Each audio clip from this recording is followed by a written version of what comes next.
जय श्री श्याम प्यारे बच्चों, welcome back to the channel. तो दोबारा से बेटा मैं आ गया आप लोगों के लिए एक और नई वीडियो लेकर।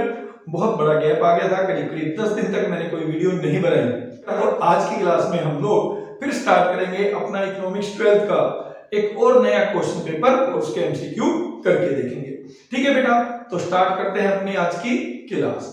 ठीक है, तो सबसे पहला जो क्वेश्चन है बेटा वो है dash is the main source of money supply in any economy। Option A है सेंट्रल बैंक, ऑप्शन बी है कमर्शियल बैंक, ऑप्शन सी है बोथ ए एंड बी और ऑप्शन डी है गवर्नमेंट। ठीक है बेटा, तो इसमें जो करेक्ट आंसर है क्वेश्चन नंबर 1 का वो है option C both A and B. जब आप पहली बार इस क्वेश्चन को पढ़ेंगे बेटा तो आपके माइंड में जो आंसर आएगा वो आएगा अबाउट सेंट्रल बैंक, कि central bank is the main source of money supply in the economy. ठीक है, बट इसमें जो आंसर होता है बेटा वो है both central bank as well as commercial bank. देखिए कमर्शियल बैंक जो है एक प्रोसेस फॉलो करता है जिस प्रोसेस का नाम है क्रेडिट क्रिएशंस। वो उसके थ्रू इकोनॉमी में मनी सप्लाई बढ़ाता है। तो जो मेन सोर्स है बेटा वो तो कमर्शियल बैंक ही है। बट इसके साथ साथ in case of deficiency commercial bank don't have money, ठीक है, to create credit in the economy. तो उस सिचुएशन में, ठीक है, डेफिसिट फाइनेंसिंग के सिचुएशंस में central bank new currency issue करके इकोनॉमी में मनी सप्लाई बढ़ाता है। इसलिए both are the main source of money supply in the economy, central bank as well as commercial bank. ठीक है बेटा, अब देखिए क्वेश्चन नंबर जो सेकंड है बेटा, इसमें एजर्सन दिया है money supply like money demand is a stock variable. Reason दिया है government published figure for 4 alternative measures of money supply. ठीक है, अल्टरनेटिव वही दिए हैं, बोथ एजर्सन और reason are true. Reason is the correct explanation of assertions. Both assertion and reason are true and reason is not the correct explanation of assertions. C है assertion is true, reason is false. D है assertion is false और reason is true. तो इसमें बेटा जो correct answer है, ठीक है, क्वेश्चन नंबर सेकंड का वो है option number B, both assertion and reason are true but reason is not the correct explanation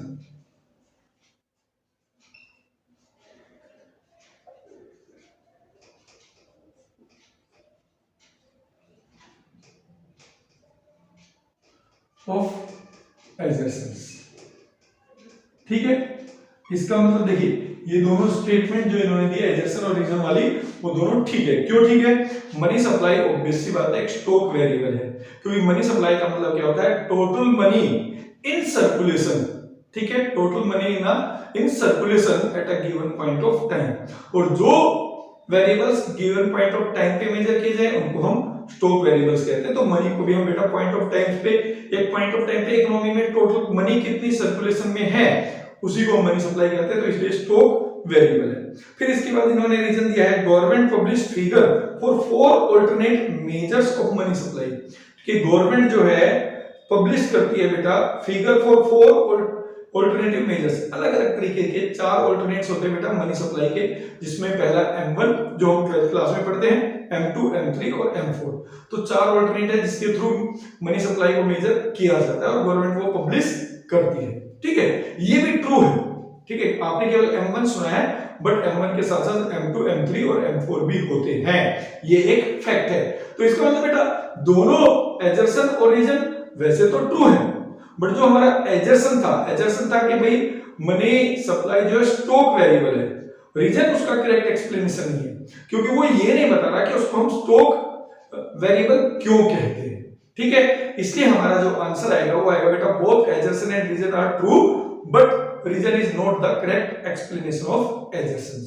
ठीक है बेटा, अब इसी में देखिए एक और क्वेश्चन दिया है, वो है सेकंड में ही और में credit card are excluded from all measure of the quantity of money because they are not really a method of payment but a method of deferring payment।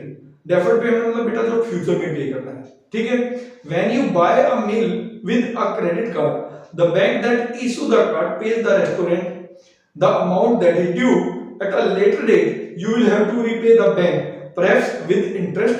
For this you might use the money in your demand deposits, and that money is included in the economy stock of money. ठीक है? Which of the following can happen with an increased use of credit card in an economy?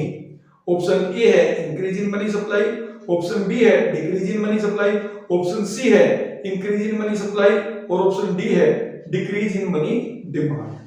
ठीक है, तो यहाँ पे option A increase in money supply, option B decrease in money supply, option C increase in money demand और option D decrease in money demand. ठीक है, तो यहाँ पे जो करेक्ट आंसर है बेटा वो है आपका ऑप्शन डी, ये और वाला है, तो यहाँ पे option D decrease in money demand, this is your correct answer. देखिए समझिए यहाँ पर ये किसकी बात कर रहे हैं, ये बात कर रहे हैं क्रेडिट कार्ड। क्रेडिट कार्ड क्या होता है बेटा? कार्ड है, ठीक है, जिसमें आपके अकाउंट में आपके बैंक में अगर बैलेंस ना हो तो भी आप क्रेडिट ट्रांजैक्शंस कर सकते हो। नाम ही क्रेडिट कार्ड है, क्रेडिट ट्रांजैक्शंस के लिए यूज होता है। मींस फिलहाल आप परचेज कर लो जो आपको परचेज करना है, आपके बिहाफ पे आपका जो बैंक है जिसका वो क्रेडिट कार्ड है वो आपकी पेमेंट कर देगा, कुछ टाइम बाद आपको उस बैंक को पे करना है, वो भी विद इंटरेस्ट। ठीक है, तो यहां पर इससे हमारे इकोनॉमी में जो मनी सप्लाई है, ठीक है, उस पर क्या इफेक्ट पड़ेगा या मनी डिमांड पे क्या इफेक्ट पड़ेगा आपको ये बताना है। तो जब हम लोग ज्यादा क्रेडिट कार्ड यूज करते हैं, ठीक है, तो उससे क्या होगा, प्रेजेंट में जो डिमांड है, ठीक है, किसकी, मनी की, वो डिक्रीज हो जाएगी। ठीक है, more use of credit card decrease the money demand. ठीक है, पैसे की आवश्यकता ही नहीं है हमें पैसा बाद में चाहिए। ठीक है, तो इसलिए ये इसका आंसर होगा ऑप्शन डी। अब देखिए क्वेश्चन नंबर 3 है, what do we call the annual allowance for wear and tear of a capital goods? Option A devaluation, option B depreciation, option C degradation और ऑप्शन सी डिसइंटीग्रेशन। तो यहाँ पे जो question number 3 है उसका जो answer है that is correct option is option B depreciation, option B depreciation. ठीक है, देखिए यहाँ पर कैपिटल गुड्स क्या होते हैं, capital goods are the fixed assets, machine, building, furnitures. जब हम उनको यूज करते हैं तो उनको यूज करने से उसमें नॉर्मल वियर एंड टियर आता है, ठीक है, उसको नाम दिया जाता है डेप्रिसिएशन। ये आपका क्वेश्चन था। ठीक है, अब देखिए क्वेश्चन नंबर 4 में लिखा है balance of payment of an economy record dash for a fiscal year. Option A income and expenditure of the government, option B inflow and outflow of funds of the government, option C inflow and outflow of foreign exchange to और from the economy, option D inflow and outflow of loans to और from the rest of world. ठीक है, तो अब तो हम लोग अपना कोर्स कंप्लीट कर चुके हैं, तो हमें पता है कि बीओपी क्या होता है बेटा। BOP is a systematic record of all the economic transaction by the normal residents with rest of world during a fiscal year. तो यहाँ पे जो करेक्ट ऑप्शन है बेटा, ठीक है, क्वेश्चन नंबर 4 में वो है option C.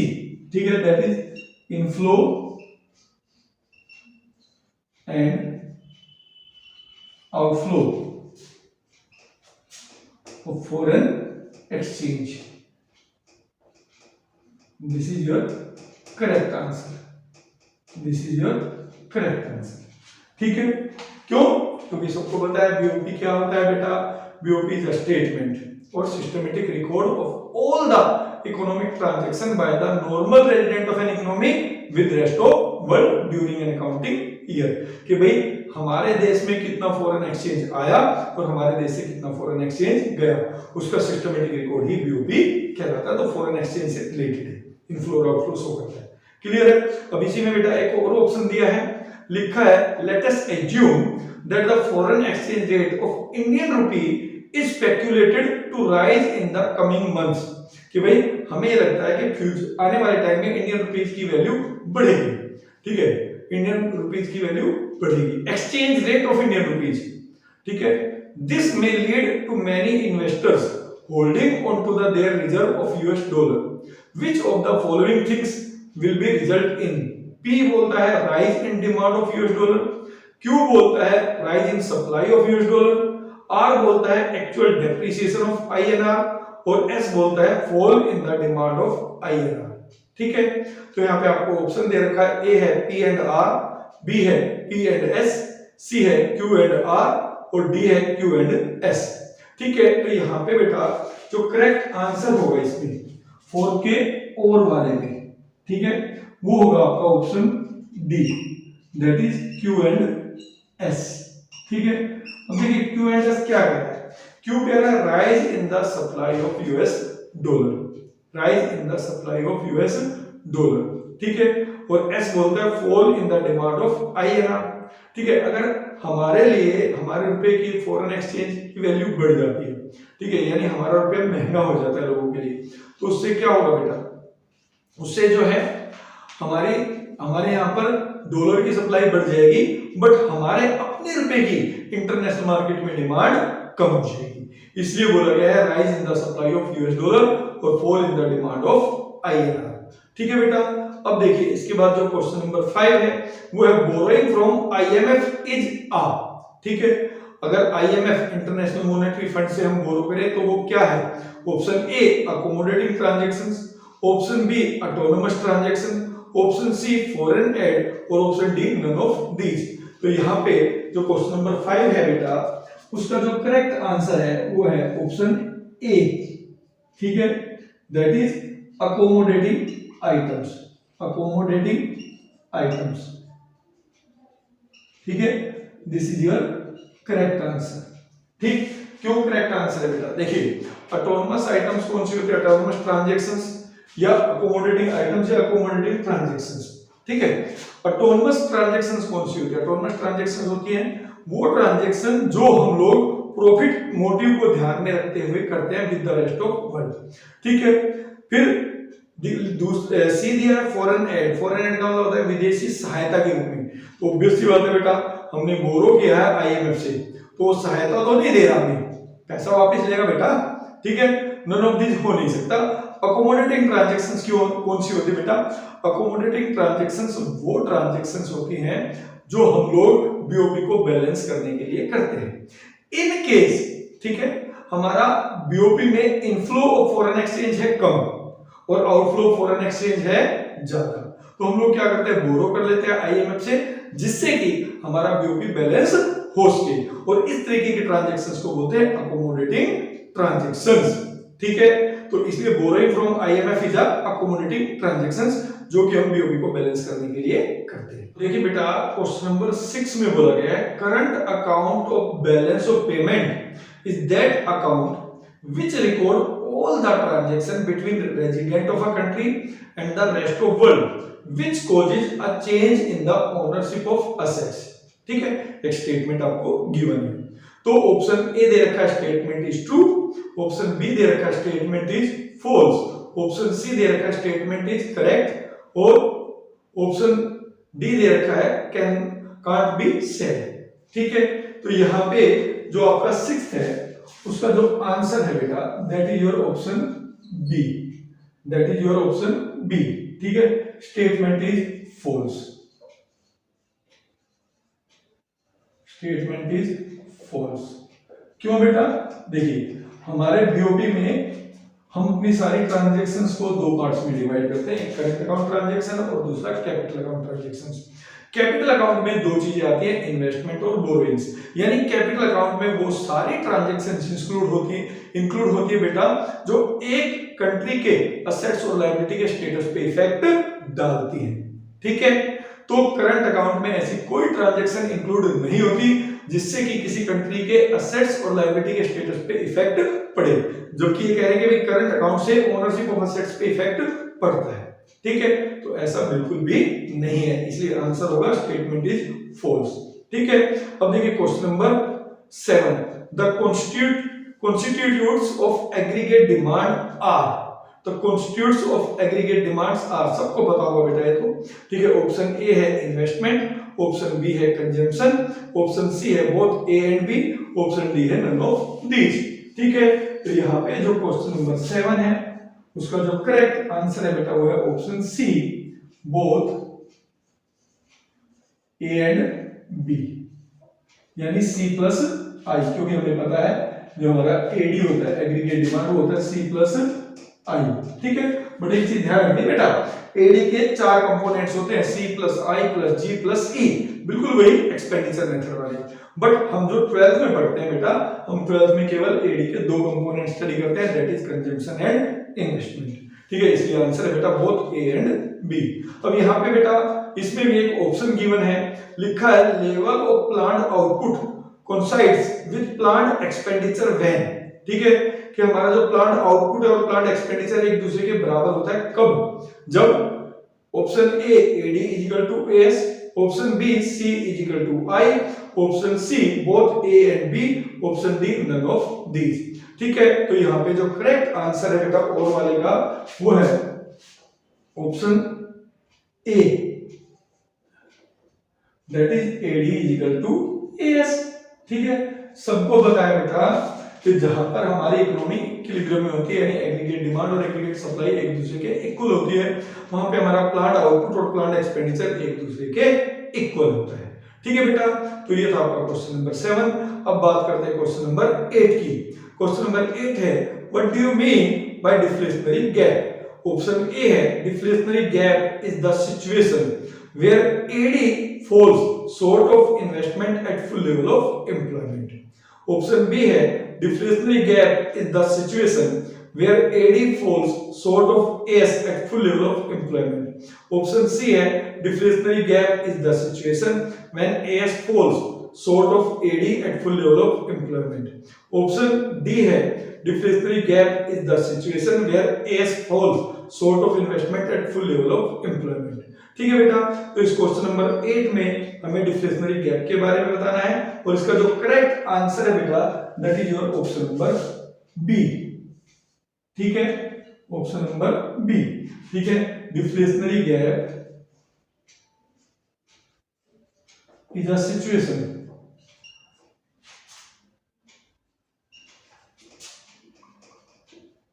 where AD falls short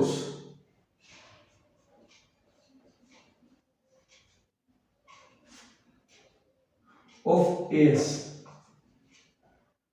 at full employment, ठीक है।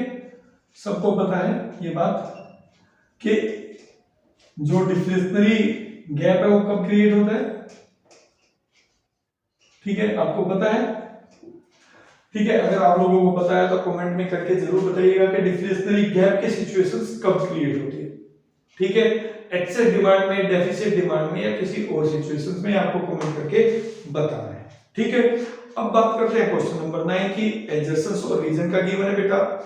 एडजस्टेंस दिया है money supply like money demand is a stock variable, ठीक है, ये पहले भी किया था फिर वही आ गया है, तो बिल्कुल एडजस्टेंस आपकी करेक्ट है, मनी सप्लाई जो स्टॉक वेरिएबल है, ठीक है। रीजन दिया है when AD is more than in order to get back to equilibrium level the economy bringing AD equal to S, ठीक है। तो देखिए यहां पर रीजन भी करेक्ट तो है, क्योंकि इसमें लिखा है जब AD ज्यादा होती है तो इक्विलिब्रियम लाने के लिए हमें दोबारा से AD को AS के इक्वल करना पड़ता है, यानी बोथ द स्टेटमेंट, ठीक है, बोथ एजर्सन और रीजंस आर ट्रू, ठीक है। बट समझिए एजर्सन क्या दे रखा है, एजर्सन दिया है money supply like money demand is a stock variable, तो हमें रीजन में बताना है कि भैया स्टॉक वेरिएबल है क्यों। स्टॉक वेरिएबल इसलिए क्योंकि it is measured at a given point of time, but इन्होंने रीजन में क्या दे दिया कि भैया जब एडी ज्यादा होती है, ठीक है, तो इक्विलिब्रियम में लाने के लिए एडी को एएस के इक्वल करना पड़ता है। तो यानी यहां पर बोथ एजर्सन और reason are true but reason is not the correct explanation. तो यहां पे जो करेक्ट आंसर है बेटा 9 का वो है option B, both assertion and reason are true but reason is not the correct explanations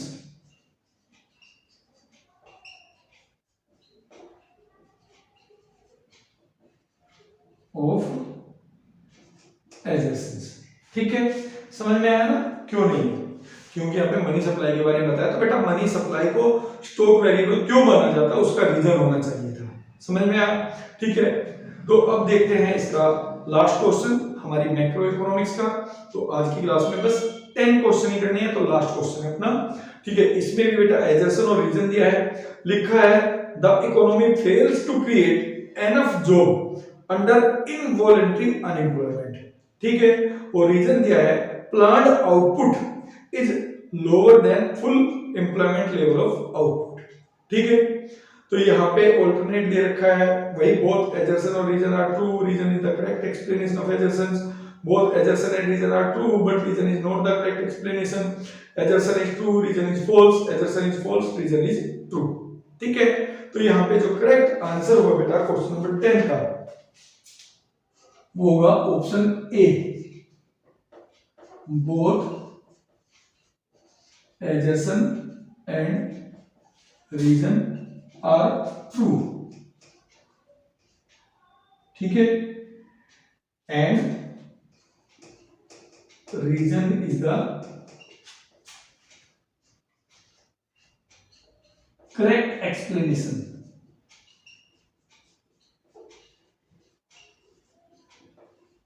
of assertions। ठीक है, तो ये इसका करेक्ट आंसर होगा, करेक्ट ऑप्शन होगा। क्यों? देखिए लिखा economy fails to create enough job under involuntary unemployment. अब यहाँ इनवॉलंटरी अनएम्प्लॉयमेंट होता क्या है? एक ऐसी सिचुएशंस होती है बेटा when people are ready to work and capable to work at the existing wages rate but they are not getting work. ठीक है, उनको काम नहीं मिल रहा है, वो काम करना चाहते हैं। क्यों? अब ऐसा क्यों हुआ? क्योंकि planned output is lower than full employment level of output. ठीक है, जितना हमने सोचा प्लान्ड आउटपुट जो है फुल एम्प्लॉयमेंट लेवल से कम है। ठीक है, तो फुल एम्प्लॉयमेंट लेवल पे सब लोगों को काम मिल जाता जो काम करना चाहते थे, बट हमने जो प्लान किया है वो फुल लेवल ऑफ एम्प्लॉयमेंट से कम है, यानी हमने आउटपुट पहले ही बंद कर दिया। तो हमारे पास कुछ रिसोर्सेज वेस्ट होंगे, एक्सेस कैपेसिटी हमारे पास अवेलेबल होगी। ठीक है, कुछ लोग होंगे जो काम करना चाहते थे बट उनको काम नहीं मिल रहा क्योंकि हमारा प्लान आउटपुट जो है फुल लेवल ऑफ एम्प्लॉयमेंट से कम है। क्लियर है? तो इसलिए बोला गया है both assertion and reasons are true and reason is the correct explanation of assertion। ठीक है बेटा, तो आज की क्लास में केवल इतना ही। ये था macro economics question paper number 3। अब मिलेंगे अपनी नेक्स्ट क्लास में बेटा, तब तक के लिए जय श्री श्याम।